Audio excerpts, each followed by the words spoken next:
Hello everybody, Jones here again, bringing you another Mass Effect Andromeda build video. Today we have landed upon the Asari Adept, and I'm kind of afraid to go into the build, because I'm afraid that my build is going to divide the already small subscriber base that I have. With the Asari Adept, it is the age-old question of lance versus throw. Now, I have to say, I have tried both, and I have to say that my survivability skyrockets when I use throw. With lance, I find myself dying every wave in gold. It's not fun. It's really not fun. The reason for that is because people use shield-powered lance in order to negate the recharge penalty from annihilation. The Asari Adept has to be the character that I put like the most character respecs on. I've blew like 5. Just to go from throw to lance to throw to lance, just trying everything. And I found that with throw, my survivability basically skyrocketed. I was surviving more. I didn't die every round, every wave, like I did with lance. The thing is that once you use lance, like a couple of times, you no longer have shields. And the Asari Adept has very low health. A few hits and you're basically dead. So in order to increase my survivability, I'm going with throw instead. With lance, shield-powered lance, there's also nothing in her kit that reduces the shield drain from lance. There's nothing in her kit. So you're going to use 45% of your shields. No matter how much shields you have, you can go with Unyielding Barrier and Biotic Link, but I do recommend Recuperative Barrier and Barrier Drain if you're going for the lance build. But even with these two, it is still going to take 45% of your shields, no matter how much shields you end up with. So that's pretty bad in my opinion. It's my opinion. I humbly disagree with the shield-powered lance on the Asari Adept. Now we're gonna take a quick look at the Asari Duelist here. And she has, in Barrier, rank 5 Biotic Alacrity, which reduces the shield power cost by 10%. This is what I mean. The Asari Adept doesn't have this. And because the Asari Adept doesn't have this, we're going for Throw instead. But let's start with Annihilation, because this is going to be the skill that you will be having on you the entire time. In Annihilation, go for Radius at rank 4, because the Radius on Annihilation is pretty poor to begin with. You really want that Radius. The further you can get Annihilation, the better. At rank 5, Damage Attractor instead of Biotic Wind. I don't really like the increased movement speed. Just go for Damage Attractor so that the enemies affected by Annihilation take 20% additional damage from all sources. That is your Biotic Detonation, that is your melee attack, that is your weapon, and that is everything, every weapon, melee, and power that your allies use as well against that enemy.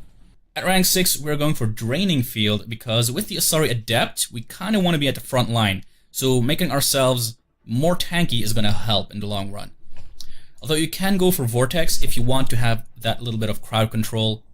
That means that the enemies in your Annihilation field kind of start floating around and they can't do anything, meaning that they cannot damage you either. In Throw rank 4, we are going for Radius, because in the off chance that you are going into the battlefield and you have like 2 enemies in your Annihilation field, throwing one of them, and if you're bunched up together, they both detonate. So you can create like 2 detonations. It's kind of the same with the Human Adept.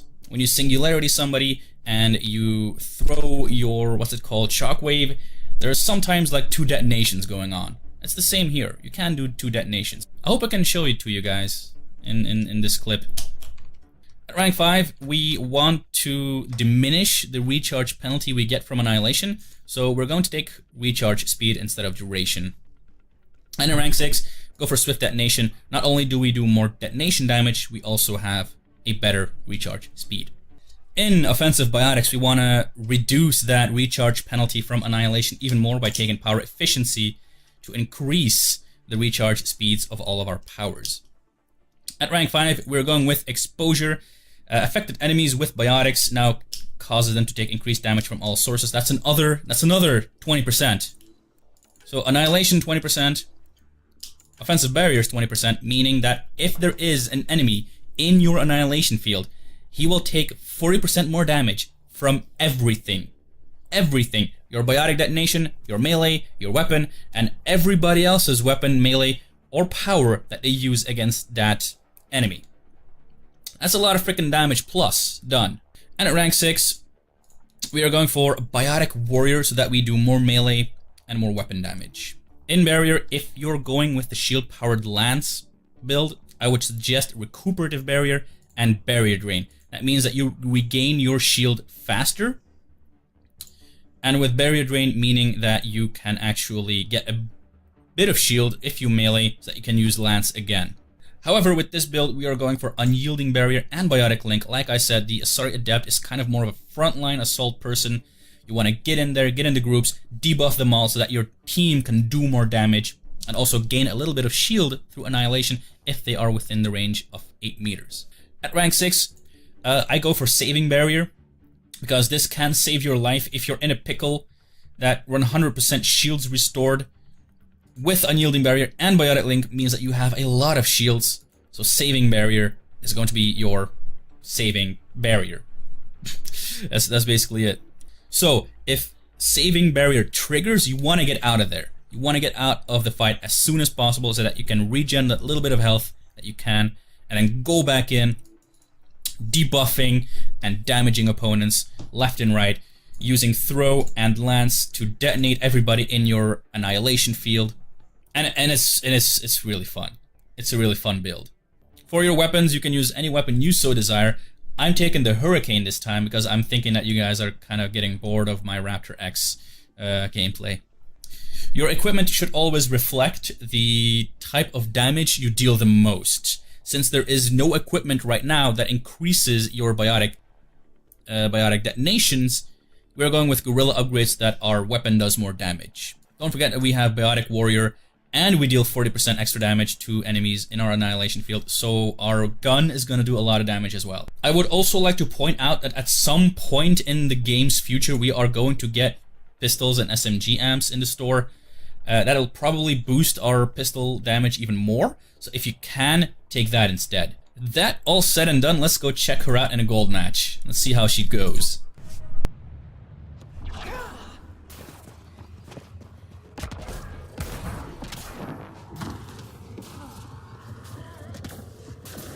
Secure this position. Enemies on the move. Be ready.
Enemies headed your way.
progress. Keep it going.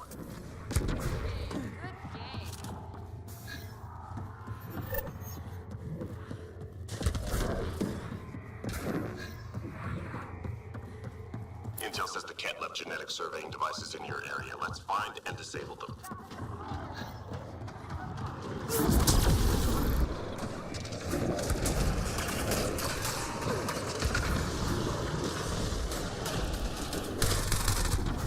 One problem gone.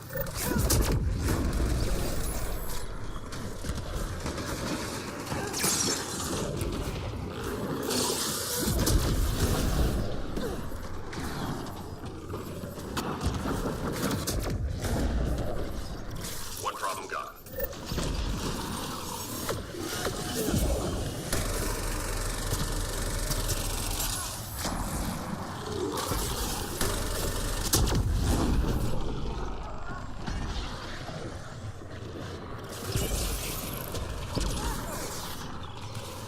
Nearly through.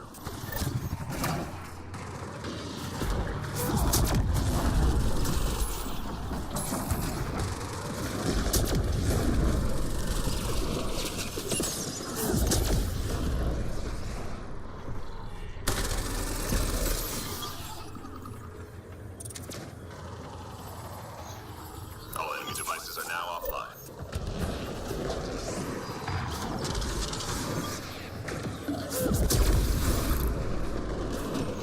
Just 3 hostiles remaining.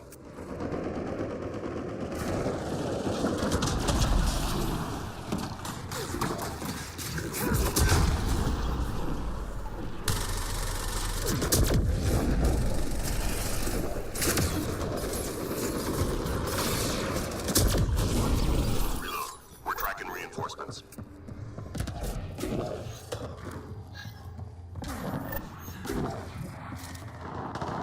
Enemies headed your way.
artifacts and return to the drop point. Marking first location on your HUD.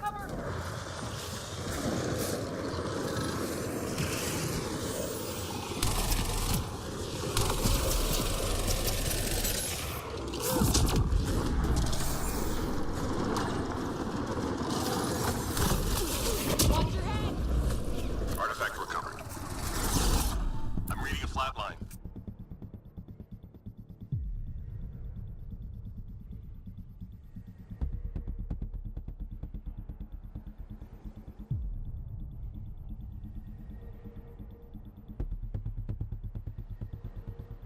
Appreciate the help!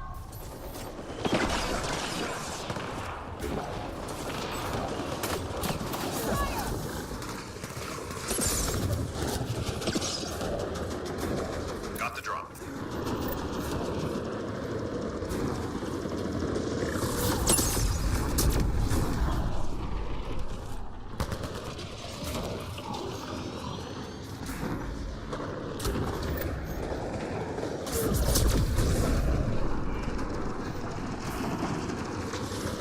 Squad member down.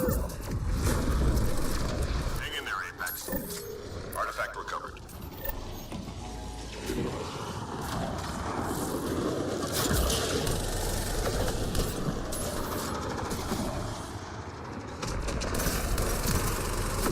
Watch your head!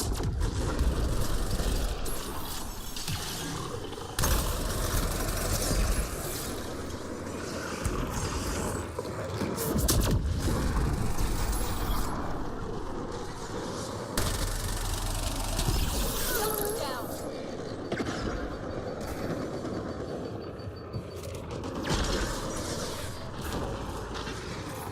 Careful of the destroyer!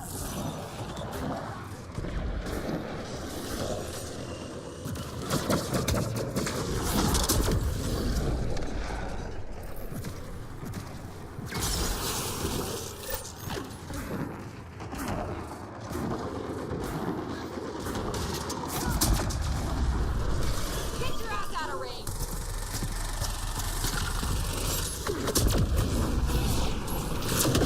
Shields are down!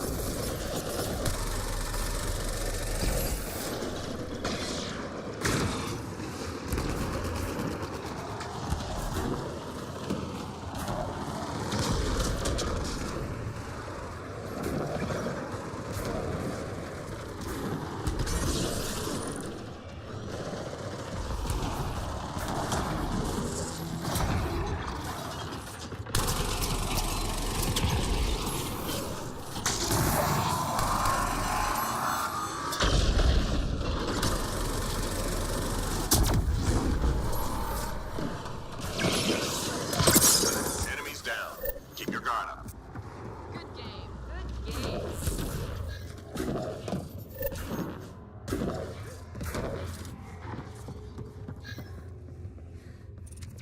Time to go. Get to the extraction site.